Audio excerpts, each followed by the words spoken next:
That song has way more of an Italian vibe than I think. Feels right on my sandwich. It's a great song. I mean, it's a song about sandwiches, in my opinion.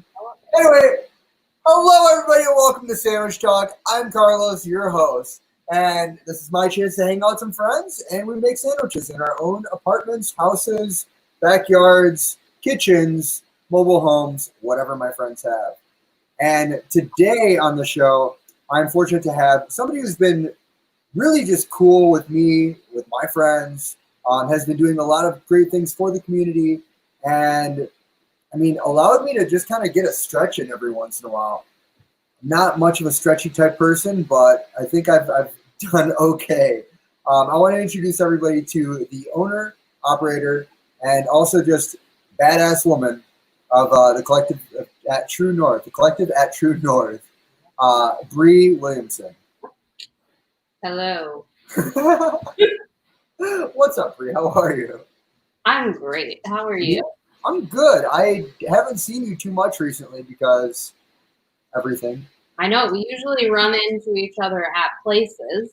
Mm-hmm. We can't go to places. So, I don't know. You haven't been by my porch? Actually, I ride past your porch all the time, but I'm not just going to stop. Here. You should just like yell. We're probably in the backyard. Oh. Yeah. Well, in that case, yeah, I'll come by. We got a whole garden. We need some peppers. We got peppers. We got tons of stuff back here. I need peppers. Yeah, we got them. I definitely need peppers. Damn it. That's what I should have grabbed today was fresh peppers. I got these like beautiful little chilies here. Look at these guys. That would have been good for what I'm making. Yeah. All right, it's okay. Back there, all kinds of good stuff. Yeah. Yeah. How's Tyler? He's great. He's taking the baby for a walk around the neighborhood. Oh, cool. How's the baby?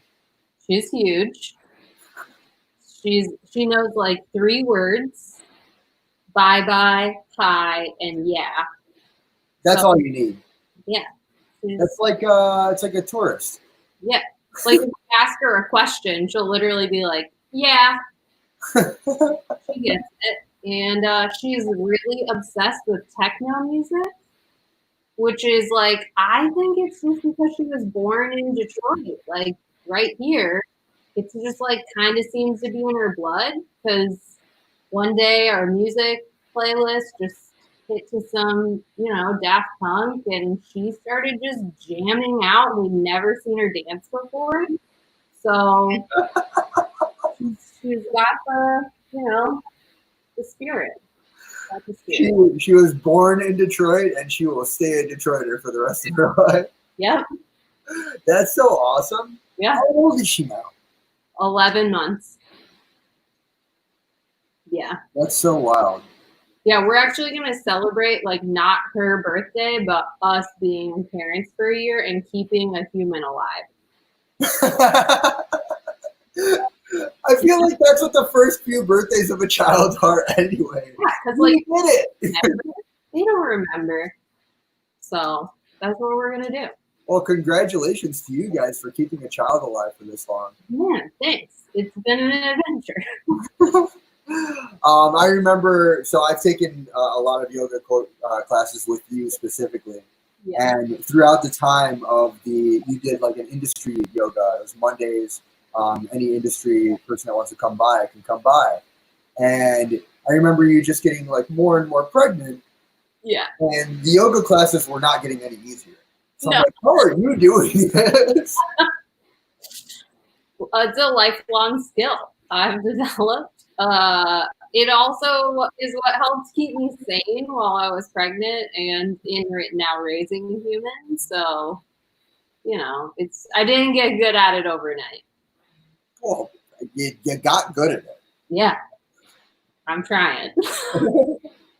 How has everything been with the yoga world, like since COVID?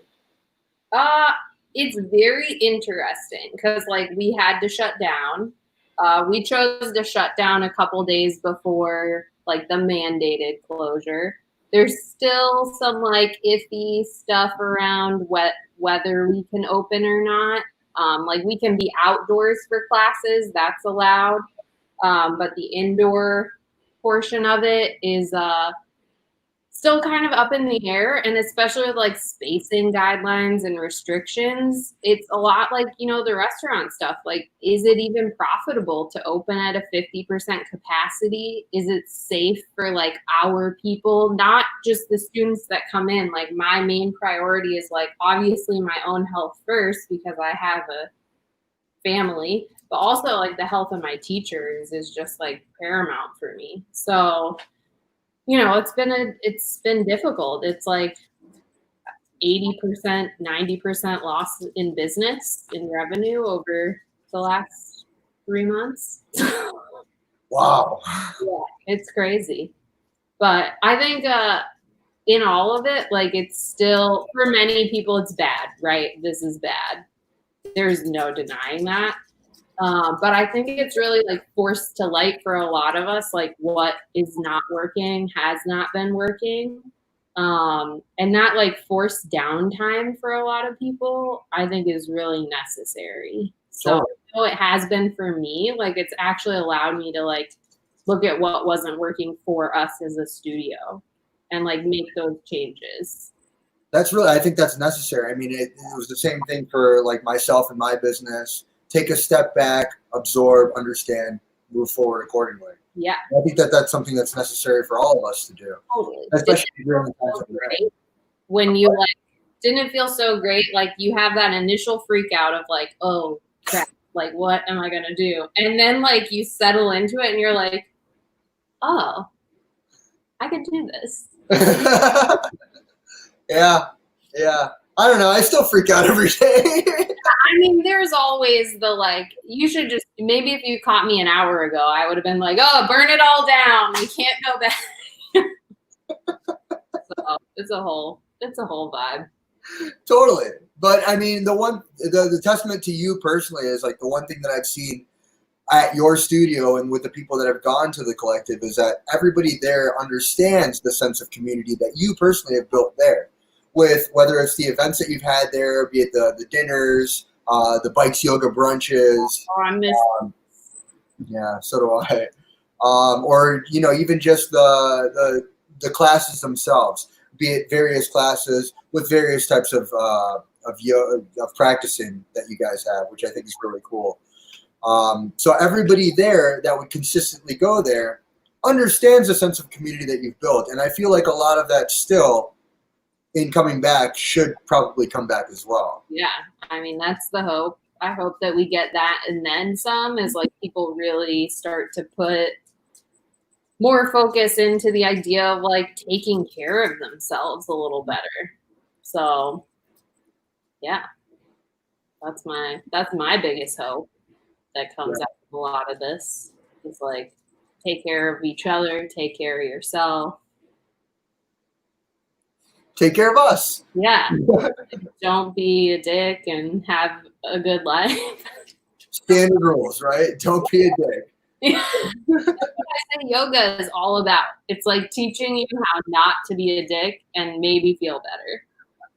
Wow, I've never thought of it that way. Yeah, that's what it is. Do you teach a yoga 101? Because that should be number one. Probably should start doing that and just be like, listen, don't be a dick. That's it. Yoga. Yeah.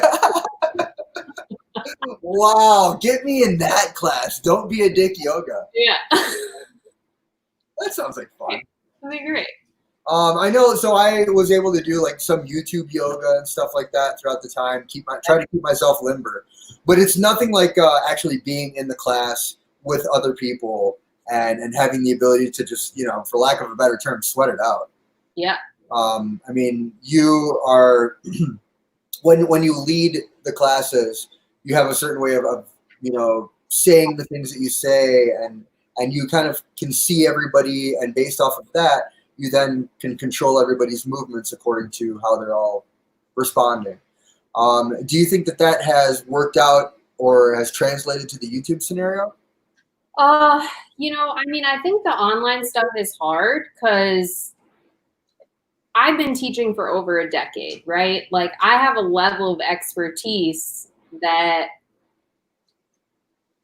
is vast, and a lot of our teachers similarly have been teaching for a very long time. And one of the things you mentioned is like being in a room with people is part of the practice, like doing something collectively together, understanding like the interconnectedness of ourselves, and that like your experience on the mat is yours and someone else is theirs, but you're both working towards something similar.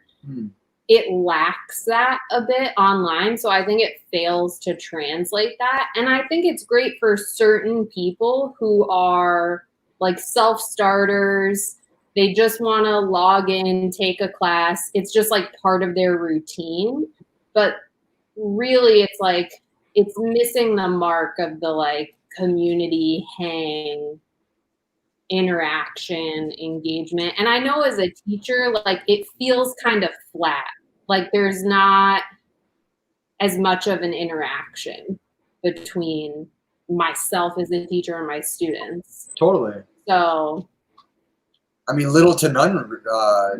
It's not my favorite, but it's where we are. And it's great because I've had people, like I've been teaching for a long time and I am not originally from here. So I've had past students from like 10 years ago sign up for my classes online, which is so awesome to like see people that were with me like at the beginning of this journey. It's like really humbling because like I really fucked up a lot of classes then. Oh yeah, I've been doing shit for 10 years and I look back at that kind of stuff and think to myself, man, I'm an idiot. Yeah, like have you ever just scrolled to the bottom of your Instagram page? You know, like those photos where you get like 3 likes? Man, I did that over quarantine. It's pretty humbling. Yeah. Everybody had the Instagram frames and stuff. Yeah. And like crazy, like blurry filters on everything. And then everybody's camera quality was trash. But boy, I got some good pics back then. I got a dog. I got a kitty picture. Yep. Yeah. I photographed most of my food from like for the better part of the mid 2000s. Like if that's going to go down in the tomes of history. Speaking of food, like what have you guys had the opportunity to cook in the house? I know you guys make a ton of bread.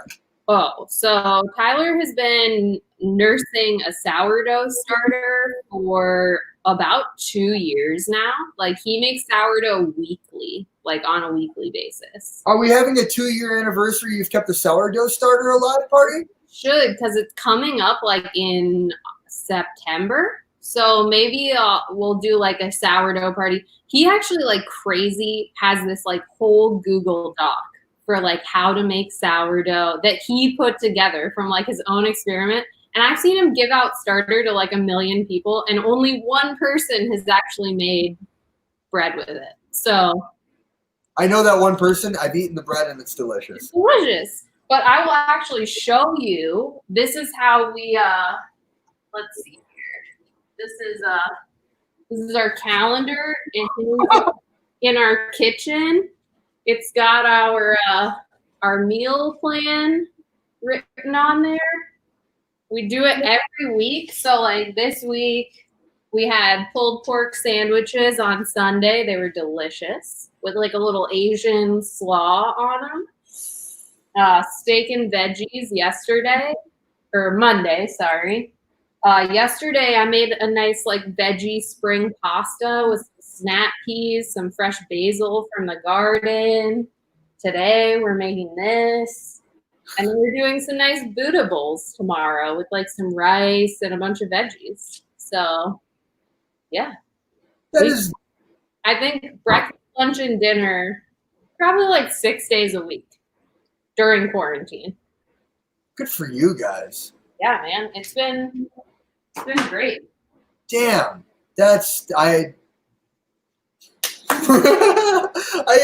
My calendar has like meetings and then that's it. It's like I come home and I whip something up. And I know the majority of my friends, like, we have what we have in the kitchen. You just kind of go.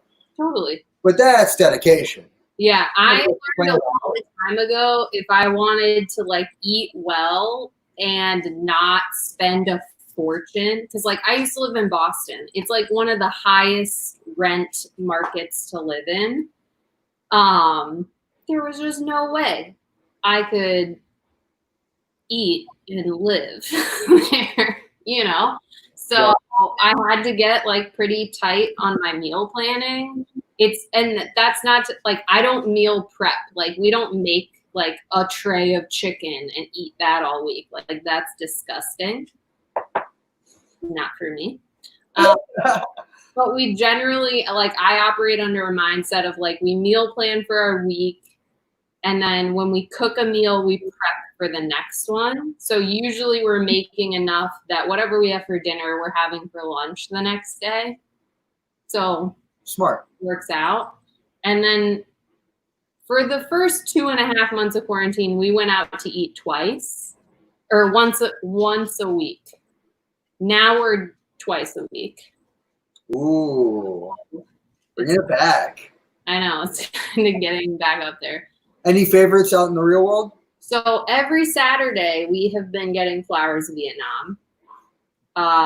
Literally, we have tried to think of other things and places to get and to go to, but it is just like so ridiculously consistently good. And it's enough food for like 4 people. Literally. Yeah. So we eat it for lunch the next day. It's friggin' awesome. Like, how is the baby with spicy food now? So we've kind of like stayed away from the spicy stuff. We've given her a lot of spices. Like we've actually never fed her like purees and stuff. She eats just whatever we eat. We just cut it to a size that like she's not going to choke on. Yeah. Here's a big giant steak. Yeah. No, we have videos of her like just tearing a piece of ribeye apart. She loves the ribs from Flowers of Vietnam. Those are her like favorite. They're delicious. But yeah, she really gets into it. She loves pizza. We've been getting Suppinos the past 2 weeks and she's feeling it. Yeah. I mean, I think you got a good one there. Yeah. Pizza, meat, ribeye. Yeah. Oh yeah, for sure. I know we had Kaylin on the show last week, Kaylin Waterman, and she was saying that for the first 2 months, same thing. She was cooking every meal. And then the third month, it was just calling Ema like twice a week and carry out constantly. Yeah, I mean, where you miss the restaurants. You hit a burnout. And also, like, I love restaurants because I love food. And, like, I grew up in the food and beverage industry with my family. My mom works in hotels. So, like, food has been in my life always. And you come to like love the people that are at these places that make such a good experience for you, and so you miss them. It's one of the reasons why I do industry yoga, because like I love the shit out of these guys who are like making great food and drinks, but I also know that like that job has a shelf life. People are not taking care of themselves. And like if the least I can do is just offer up something that like I love, and hey, I don't know, maybe the next time I go to your restaurant, you throw me a drink or something. I am so down for industry yoga. I can't wait for it to be back. I cannot wait. Yeah. It's a chance to hang out with friends and like actually be healthy with each other for the first time in a long time. Exactly. So. Well, show us around the kitchen because it looks beautiful from here. I designed this kitchen myself. I didn't. It still looks beautiful. I'll take you on a little tour here. Yeah. So we'll start over here. This is my beautiful stove. Open, cabinets. Huge hood. This is my spice rack. Just out of nowhere. Oh. Yep, this is a good one.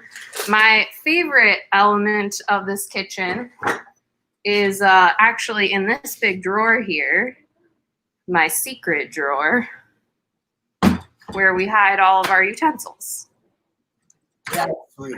You know, and then standard fridge, and then this is our beverage cart. That fridge is not standard. That fridge is massive.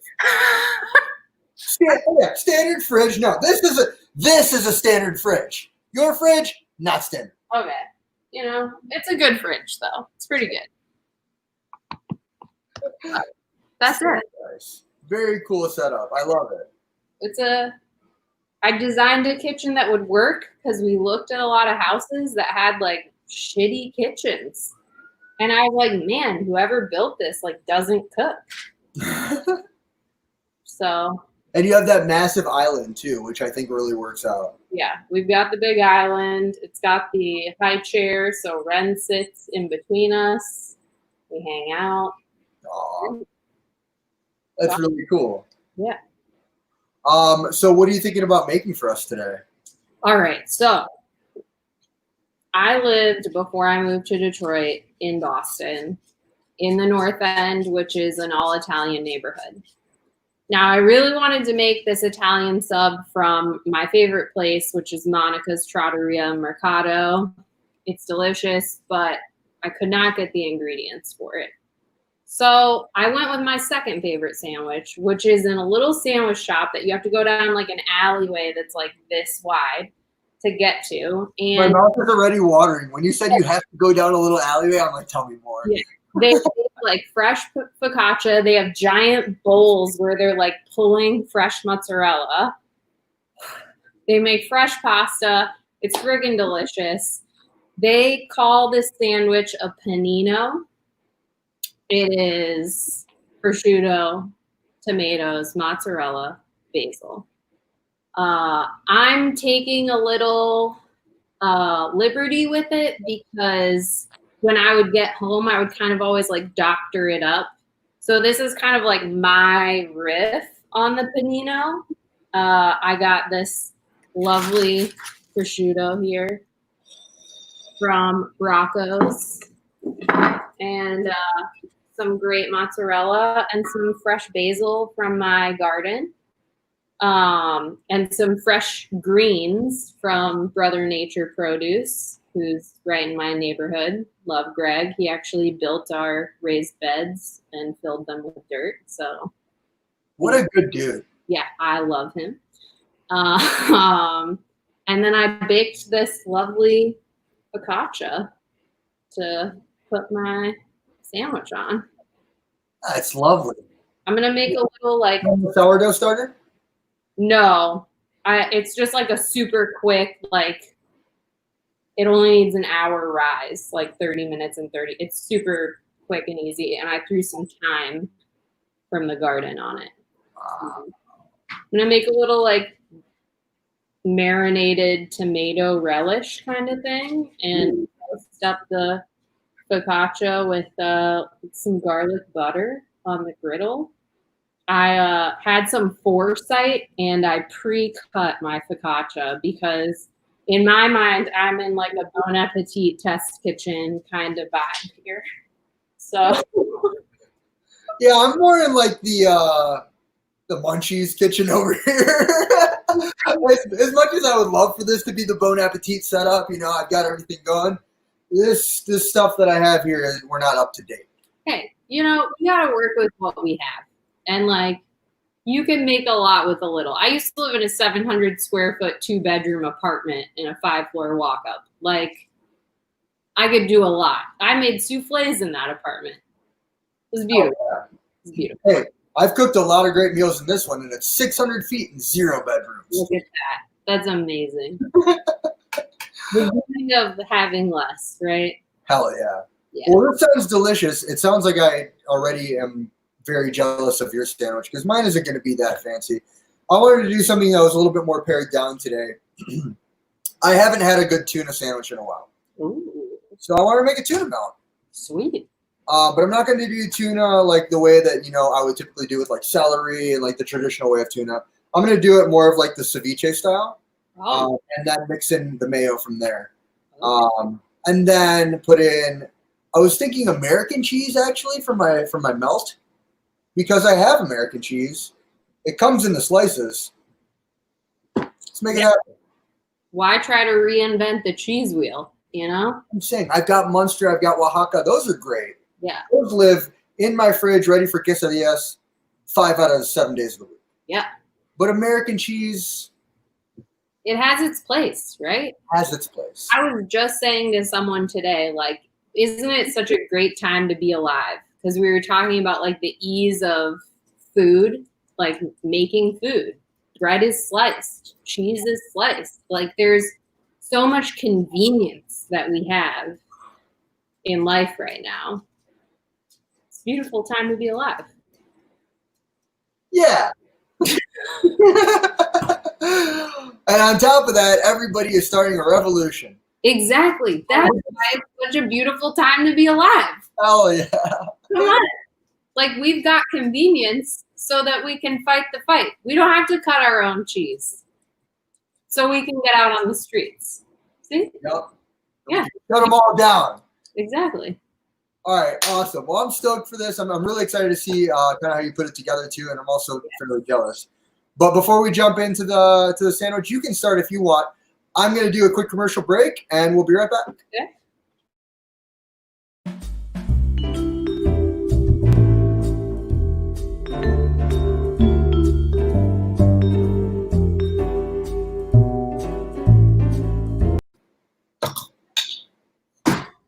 Can opener. Nice. Can opener for a bottle. For a twist-off bottle, though. I'm an idiot. Sandwich Talk is brought to you by Casamara Club. I do this all the time. I turn it the wrong way. Whoops. Anyway, Casamara Club is inspired by the history and traditions of Italian Amaro. These Bon Appetit magazine highly recommended soft drinks are balanced, buoyant, and food-friendly, highlighting the natural vibrancy of farmed ingredients. And with currently 4 varieties available, based right out of the city of Detroit, you can find it actually all over the country today by checking out their website today at CasamaraClub.com. Big shout out to my friend Jason, one of the owners of the company. Thank you very much for always being a sponsor. Cheers to you. Cheers, Bree. Cheers. Yay. Have you had these before? Yes. It's pretty delicious. I like them. Did you have them while you were pregnant? I didn't. I don't know. I drew the shitty stick of pregnancy where like I was sick all 9 months. So like I couldn't do anything. Or like anything. It sucked. I don't recommend it, but like Ren is pretty cool. Like I feel like I lucked out or something. I don't know. I don't recommend it, you say. Yeah, the whole baby thing, cool baby, happy you got it. But, yeah, but like the process of getting it was like kind of a bitch. Can you hear my cat right now? No. So this man is just being extremely loud and vulgar to me right now because I opened up a can of tuna. Rude. Of course he wants tuna. Of course he wants tuna. Fine. You know what? You get a little bit. Yeah. I heard you. Meow, meow, meow, meow, meow. It's always meow, meow, meow with this guy. Have you ever tried this beautiful super dense fig balsamic glaze? No. Oh, this shit is delicious. Really? I highly recommend it. I put it on everything. Okay. Where do you get it from? I got this at Whole Foods. Okay. They have a website. You could just buy it directly from them, I think. Like Sweet. from this company. And it's like a fig balsamic? Yeah, it's like a fig balsamic glaze.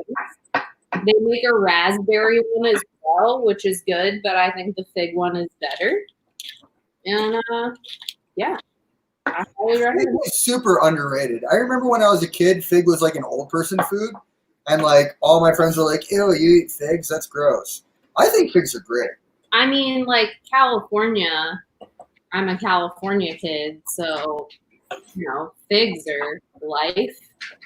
I'm in the great state where we have date shakes. That was a big thing I ate growing up. So it wasn't an old person thing for me. It was just like the beautiful bounty that grew all over the place. For me, figs were very much like in old folks. Like I remember like prunes and figs and like Yeah. I don't know why it was like that around here. Maybe we're just not in California. Yeah, you know, we can't all be in California. We can't all be in California. Nope. So yeah, you grew up in California, and like the one thing that I really love about that is the fact that like you grew up basically like as Mexican as I did with all the food and culture that you have. Yeah. Like you and I have been able to talk about a lot of different Mexican meals that a lot of people just don't get or understand.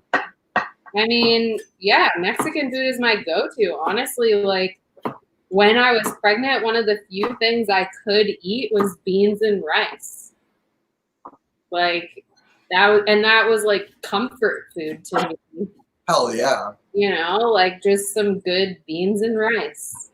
And that was what I could do. And that was great. And even to this day, like my favorite thing to eat for dessert is like Mexican rice pudding. So like any type of white rice, I make rice, like Mexican rice pudding. I love rice pudding. I mean, I grew up on it too. What do you think of agua de horchata? Oh, delicious. Delicious. Have you had what's it called? El Taco Veloz, the one in Southwest, not the one inside of Marcus Market? I have not been to the one in Southwest. I've only been to the one in Marcus Market. So the one in Southwest is serve your own agua de horchata. Oh, geez. And they have the glasses that are about that size. Yeah, I'd say that's about right. I mean, I compare it to my head, and it's bigger than my head. Tyler would love that. Oh my god, legitimate. And it's great. I would say they're probably like the number one for horchata in the city. Yeah, I'm gonna have to go. See, that seems like I just put way too many onions in there. It's fine. I love onions. Beautiful mozzarella. Ooh, fresh mozzarella buffalo. Where'd you get that from? Rocco's.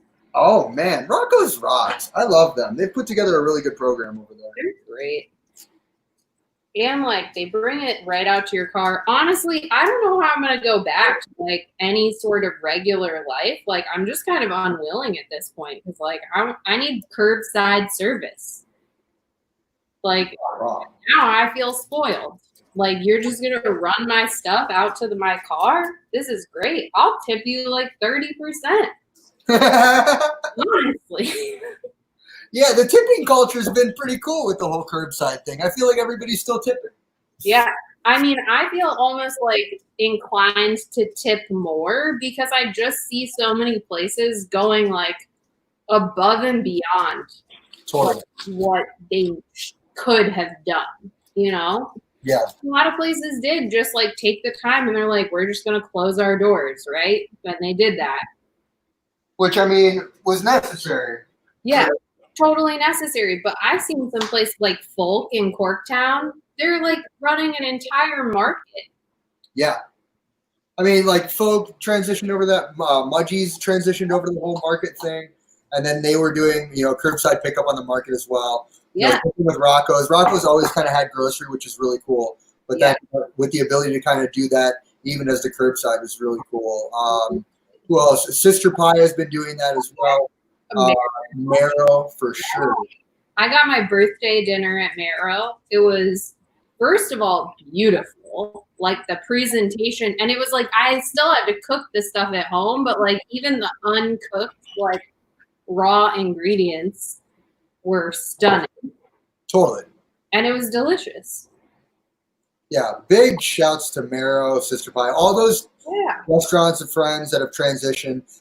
Yum Village has been doing the same thing, and now they're opening up their Yum Village kind of market as well. And I think that what Godwin and the whole team are doing there is just that's the program right there. That's what you got to do in today's environment. That's exactly what you got to do. Yeah, I mean, I've been like so just impressed with like just the pivoting of people, to like even in my own business, like my teachers just like rolled with whatever came next. But like especially with the food service stuff, like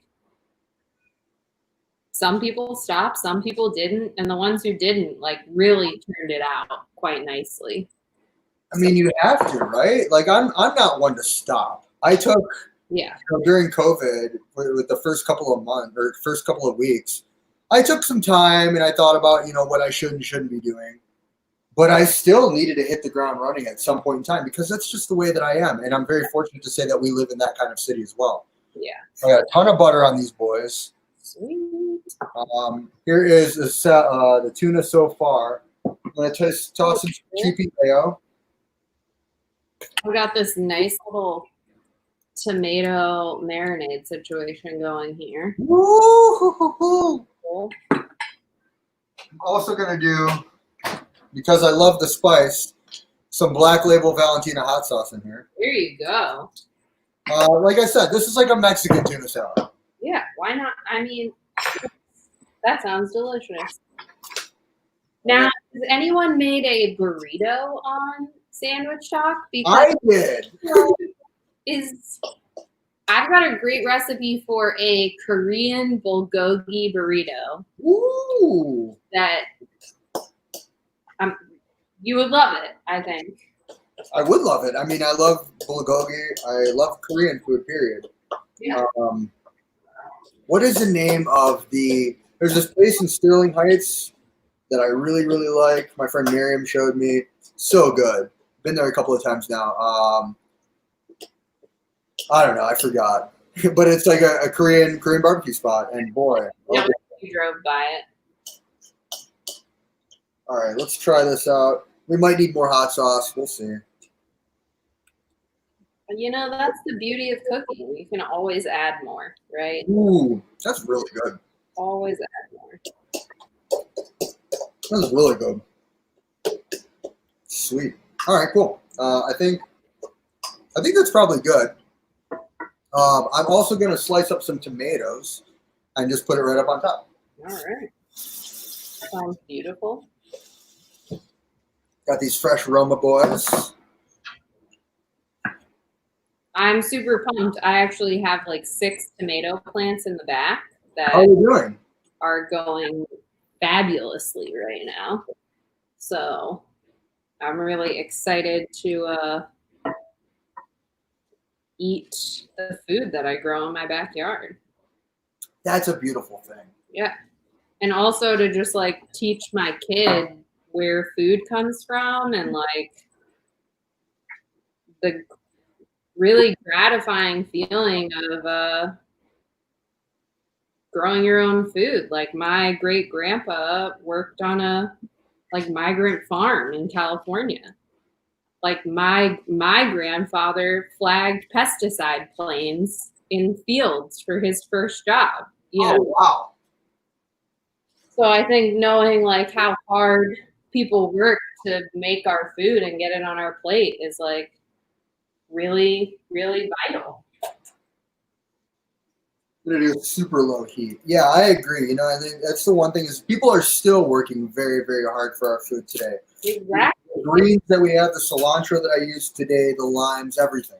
Yeah. I think about that every single week when I'm making guacamole is all of my ingredients have been touched personally by somebody in a field working very hard to make sure that I can get my avocados in the week. And that is something that I can't forget. I won't forget because I know it's tough, man. It's tough. You got to work hard.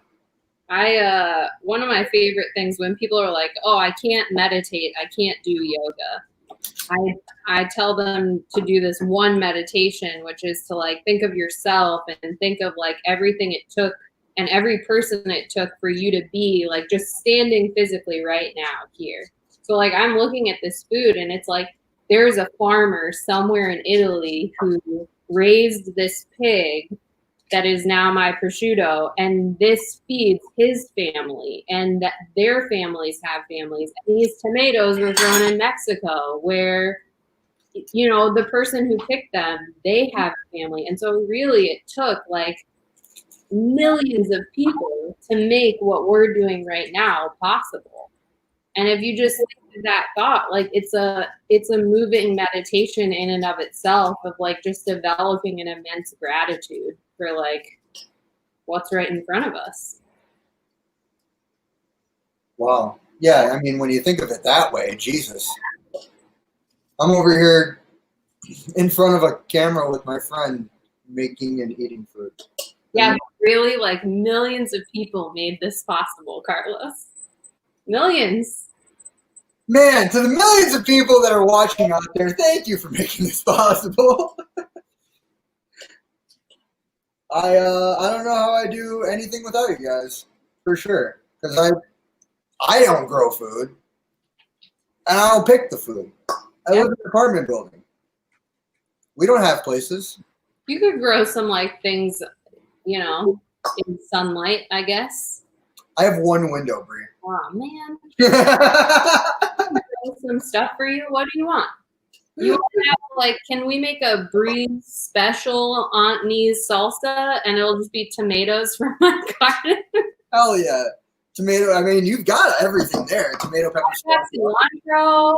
I've got like 6 kinds of peppers. You're good. Potatoes. Yeah. All right, let's see here. I'm going to try to flip this. Of course, I buttered the bread and then it stuck to my cutting board. I'm an idiot. That's how that always happens. I always forget. I do the underside and then you get a sticky situation. All right, we're gonna see if that works. I think it works. It should work. I've done this before, I think. Well, this is just looking beautiful. So I was like a little bit nervous that my focaccia would not work. So I made 2 loaves. What are you gonna do with the second loaf? Just make another sandwich? You want some? I'll run it by your place. I would love some. Technically, you're just right down the street. That's true. Well, I have to hop on my bike anyway, so it's been tradition for me now to go ride a bike as soon as I'm done with the show. Well, I ride a bike every night, but that's neither here nor there. When I'm done with the show, I feel fat. Yeah. I mean, make fat sandwiches. So I gotta go out and I gotta ride a bike. Yeah. Ride past your house. Yeah, ride past. I'll give you half this focaccia. I'll wrap it up. Well, yeah. Thank you. Delicious. Thank you very much. It'll really be a live sandwich show.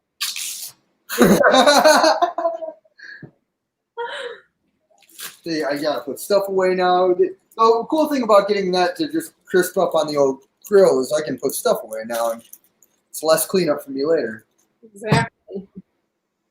Oh, I wish you could smell this, but I put this garlic butter on top of this, and it's just it smells too good. I'm technically making a sandwich for me, but also Tyler and Ren are gonna come back, and they all need to eat, so can't be selfish. Gotta share the sandwich. So that's got the garlic butter and then also the fig balsamic. So this just has the garlic butter on it right now. I'm going to put some balsamic and oil on it because, come on, how can you not do that? How could you not do that? Yeah. And then one of my biggest issues with this sandwich in its original format that I used to get it in was that it would be pretty bland, under seasoned. So I would always take it home, crack it open, salt, pepper, put some hots on it, and have a good time. So this is really my version of what I would, if this was my sandwich shop, which, fun fact, in college, my business plan was for a sandwich shop called Brie LT's. Whoa. Yeah. Because listen here, what is a BLT? It's an all day, all night sandwich, right? Put it on a bagel, add an egg. It's still a BLT. What's a turkey club? A BLT with turkey and a couple extra layers. We should still, because we've talked about several businesses in the world, you and I, of different kinds of food things. And I don't think I ever told you about my idea for something called Greasy Parisi's. Stop it. Oh, this is amazing. Oh, man. I feel Carlos, you and I, the minds and the bellies are strong with us. Oh, yeah. Yeah, Greasy Parisi's, it's a slice and taco spot. Oh. Slices, that's it. And it's something, anybody that's listening out there that wants to be an investor in Greasy Parisi's, let's do this. Yeah. I think we still, our plan for, the bodega situation.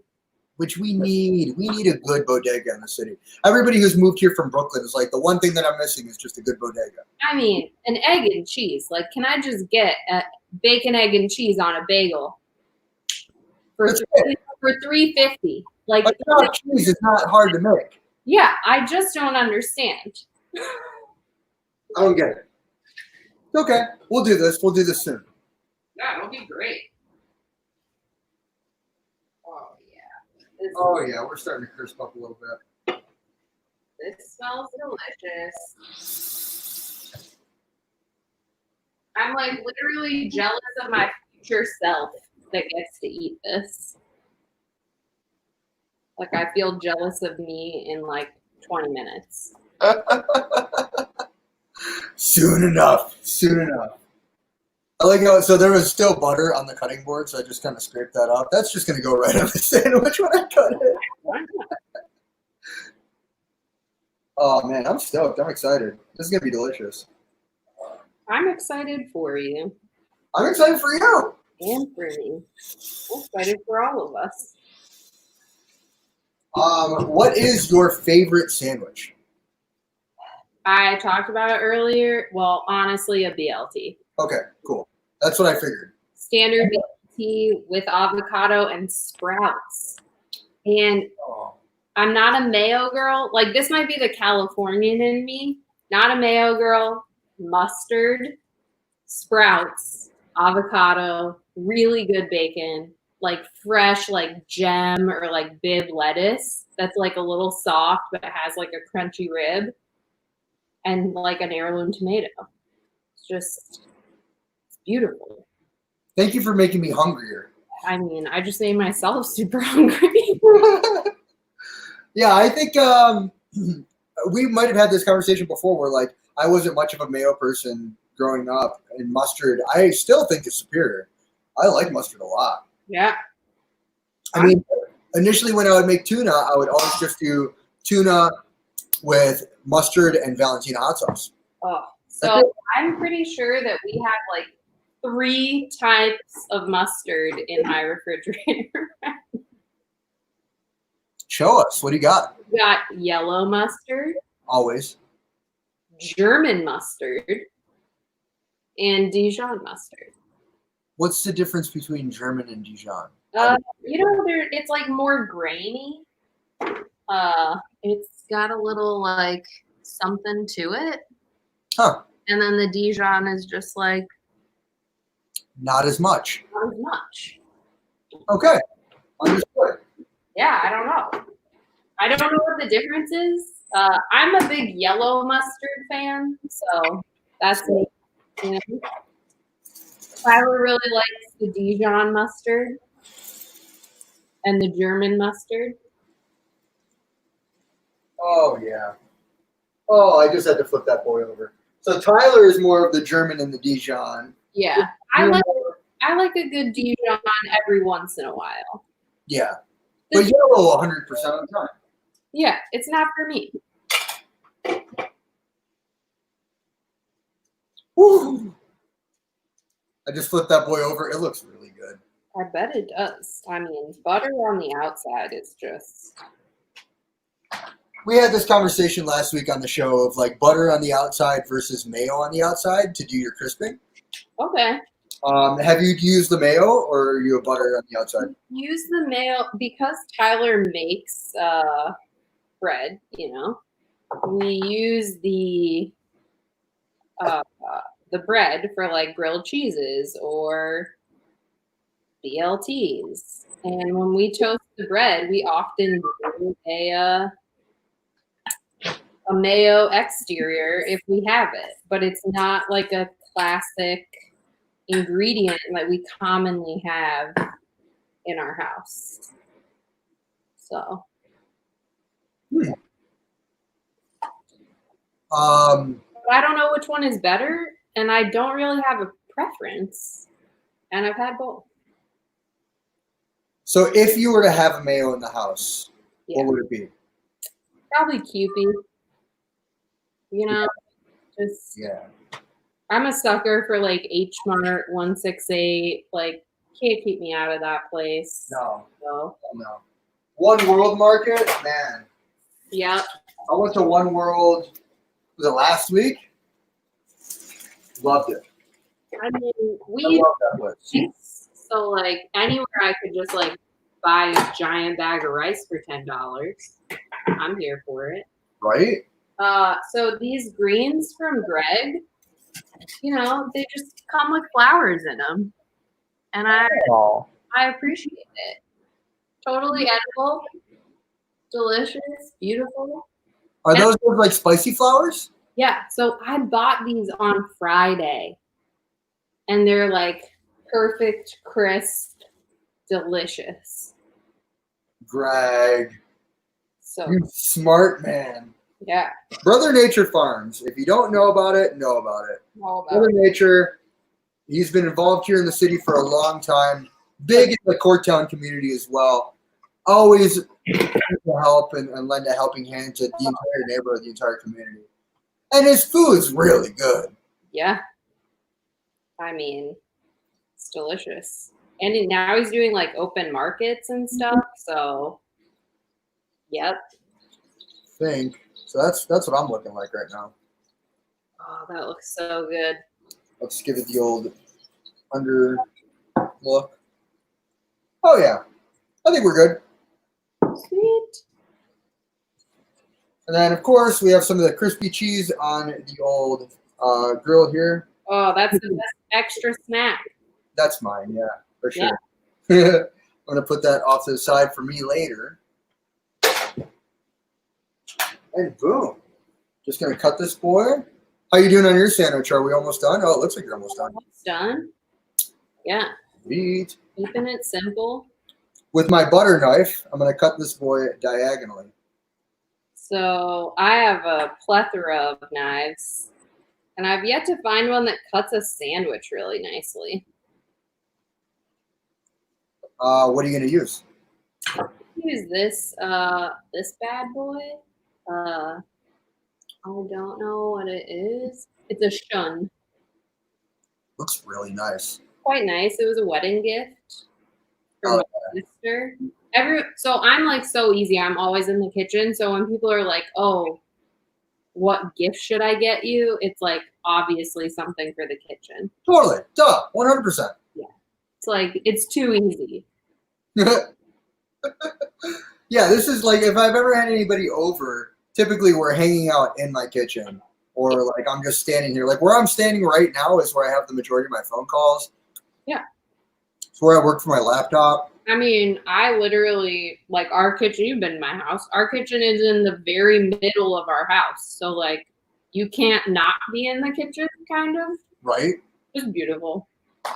It's kind of like the showpiece, if you will. Yeah. I mean, the kitchen is life. Like we don't even have a dining room. We have like a kids play area. Which is more necessary than a dining room. Yeah, like plus Tyler and I are like, we joke that we're like bar people. You know, like when we go out to a restaurant, we're not sitting at a table, we're eating at the bar. Nope, totally. I took my mom out well before COVID. And we went to Honest John's, and I'm like, Mom, we can't sit at a table here. We have to sit at the bar. Yeah. And she's like, why? And I was like, it's just a better experience. The food tastes better that way. Yeah, it does. We sat at the bar, and ever since, my mom has been like, can we go back to that place that we sat at the bar at? Yeah. How's your mom doing? Is she doing well? She's doing well. Thank you very much. Yeah, she actually went to the market on Saturday for the first time since COVID. Oh, wow. Mm-hmm. You know, that's a big step for a lot of people to like, I don't think enough people talk about like, we talk about the effects of like what being isolated is, but we don't actually talk about like the re-entry effects of like the anxiety of going out, of knowing or not knowing like the way of doing things. And like that in and of itself is super stressful. And I think, you know, a lot of it we won't even realize about ourselves or like with ourselves for some time. Like we'll be out doing something and all of a sudden, maybe months from now, it'll hit you.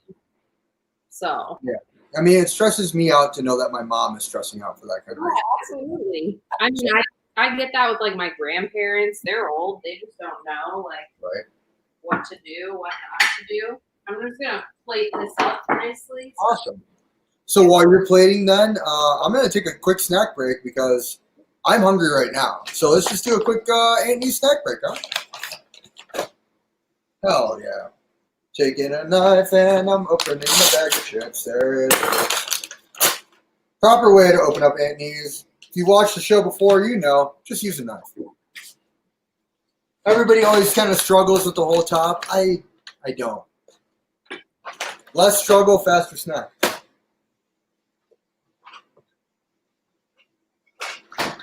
My favorite salsa is the medium. High five. Do you have a favorite of the Aunt Nee's varieties? You know, I'm a big fan of just medium salsa. I like things a little on the mild side so that I can like add on where I want to add on. Mm-hmm. You know? It's always I like customizable things and I'm a particular person, so I like things my way. Yeah. Straight Burger King style. Yeah. Let's have it my way. Mm-hmm. Oh my God. But it never disappoints. Aunt Nee's never disappoints. You know, I love the mango salsa too. The mango. That one was dope. I had it on some vegan nachos back at the Key Sling. Oh man. I miss slinging nachos. Soon enough. I saw this amazing video and I instantly thought of you. I need to send it to you. It's this family. They do a nacho table. So they take their full dining room table, cover it in foil, throw all the chips down, and then just make a giant table of nachos. And I was like, oh, can we do this at the Hut? I'm down. I'm super down. I've got the blowtorch right here. Just torch up all the cheese. God, that sounds great. Sounds really cool, actually. Yeah, I think we should do it. Maybe, you know, we make it charitable. Like pay your way into the nacho table. Cool. Yeah, I'm definitely down. I've been wanting to do some fun things for charity. Like I mentioned, we've got some stuff coming up in the pop-up world, which I'm looking to kind of get back into. And a lot of the proceeds for that are going to be going to the right kinds of charities, right kinds of organizations.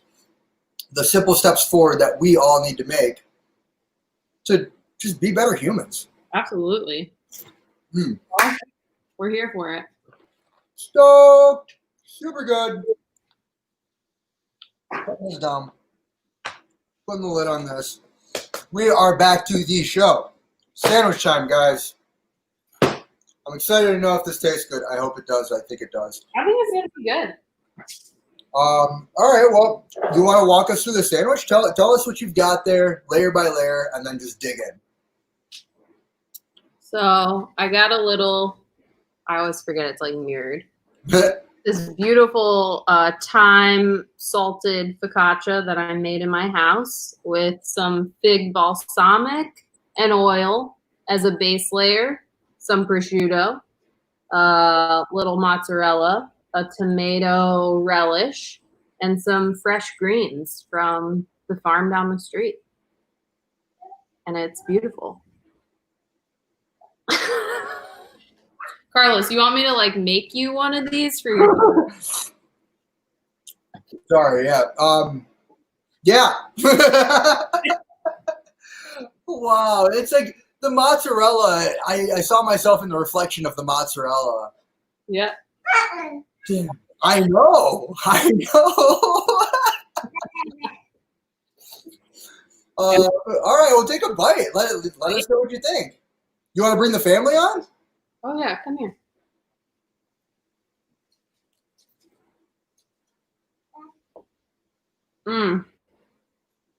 Oh man.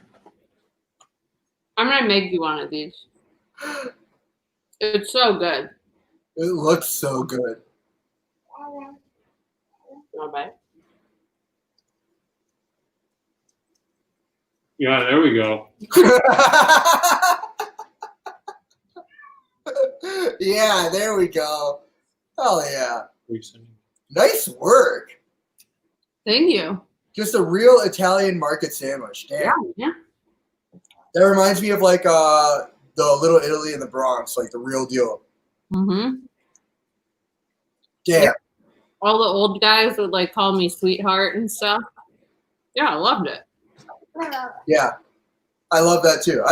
I love, when old guys will always call you by your nicknames. Yeah.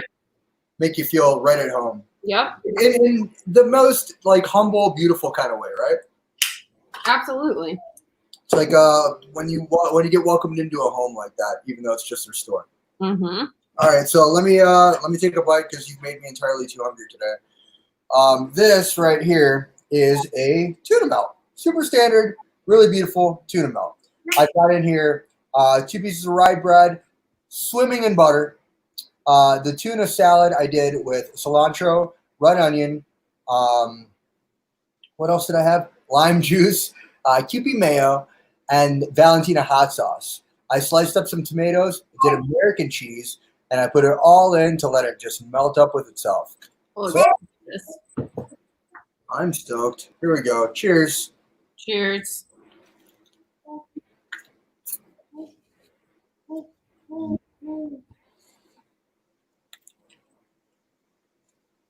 Wow. That's really nice. That's really nice. You ever made a bad sandwich? No. No. I've made sandwiches that maybe don't like taste the best. Sure. This is really good. Mm. Mm-hmm. The tuna isn't too creamy. It goes really nice with the crunch of the tomato. I love the crunch of the onions in here. Cilantro is just enough.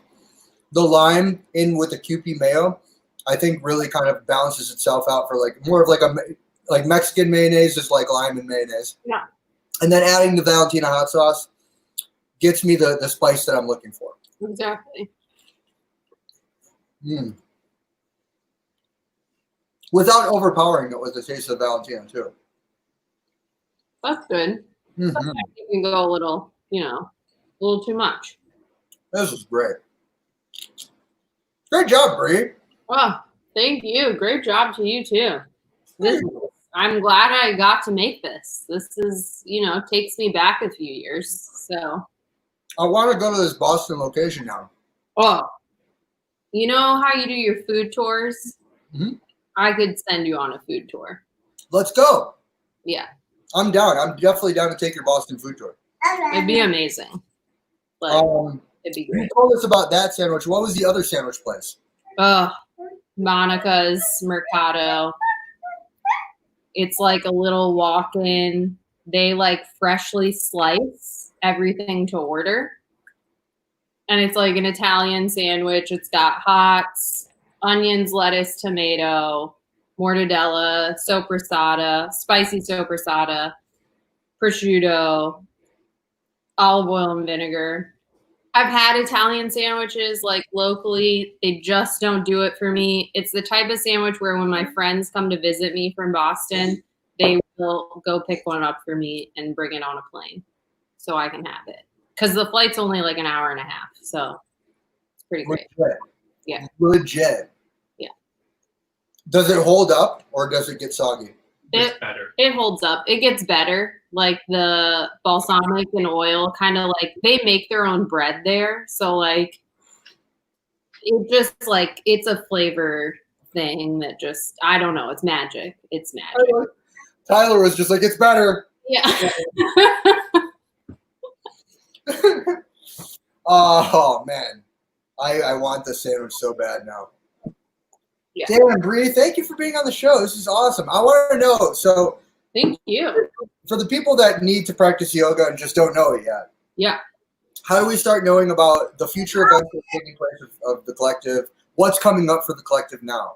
Yeah. So we are going to start outdoor classes July 6th. which is a Monday. That first class is industry yoga. It is pay what you can, come even if you can't pay. You got to sign up online. Okay. Bring a towel mat or just hang in the grass. It's going to be super low key. We've got all the like distancing stuff going and all of that. But yeah, we're on Instagram, the collective at True North, where we've got a website. You can sign up, and we still have access. Like if you go on our website, you'll see the first thing is actually access to free classes for people in the service industry or the healthcare, grocery store workers, whatever. We have just a handful of things that are free offerings for people Sweet. as well. So if you go to the Instagram, which we'll link here, it'll have a link immediately to the website. Yeah. Very cool. Awesome. So the collective at True North. I'm excited for the Monday classes again because not is it just a chance for me to kind of reconnect with myself, but it's a chance to reconnect with my friends. Yeah. Friends in the industry, they all take it. We all see each other there. Say, good job. Yeah. That's cool. Taking care of yourself. Yeah. How are your muscles doing? Man, I'm all right. No, I'm just kidding. No, it's like everybody's just like, yeah, I don't know, man. That stretch really got me. Oh, yeah. I feel really good. Facilitated adult napping, right? That's what we do. Totally. Yeah, that's the one thing is like at the end of the wind down of everything, I'm ready for my day. I'm ready for the week. Yeah. Say goodbye to all the troubles of the weekend. Say hello to the rest of the week. Exactly. That's the goal. And then other classes aside from the industry yoga as well. Those are going to be coming up too? Yep. We'll have a handful of, like a limited schedule just as we kind of move through it. We're going through like an uncharted time. So we don't want to put our people in jeopardy. We don't want to put our students in jeopardy of getting sick. So, just being patient and kind with ourselves, putting out stuff that we can do well for the people that we need to be serving the most, and then expanding more into the fall, like as we get a little bit better of a picture of how these times are going. Hell yeah. Well, I give it up to you for you've moved everything, like we said. You pivoted in the right direction. You've been weathering the storm, and you're ready to get back at it while also doing everything in the right kinds of ways with safety. On top of also raising a child, you have a husband who is also a child. I mean, at least he's my friend. He's pretty great. And then on top of that, you balance so much. You've always been like that, and I give it up to you. You are like, we've talked about this before. You are the epitome of like what could be hustle with relaxation. Yeah. Huge balance. Thank you. That's what Excuse me. Zoom tag. Thank you. That's what I wish everyone could get to. Like I genuinely want that for everyone. So that's my goal and that's my plan. That's what I'm doing. You've learned it. You've done really well at both of those, and I'm trying to get there. I work very hard myself. Yeah. A lot of my friends do, and if we could take a couple more pages out of your book, we'll learn. Yeah, my book is open. Hell yeah. Well, thank you very much for being on the show. Thank you to your whole family for allowing us into the kitchen. Yeah. Thank you. For everybody at home, thank you so much for checking us out. Once again, the collective at True North. Bree kicks ass. Huge, badass woman that knows food. You know food. You've told me about great places to go check out, and I thank you so much for it. Yeah. So check out Bree. I'll see you guys all at the Monday classes. I want to thank, of course, Planet Ant for putting us on. Our producer, Parker Hammond. Check out his show, Fan to Fan, on Wednesday nights. If you're a fan of sports. If you're not a fan of sports, they're going to say a lot of different names, talk about a lot of different sports, things that you probably don't get. But for some strange reason, I'm still like really into it. Check out the other Planet Ant podcast as well. Mask Off podcast every Friday at 9:00.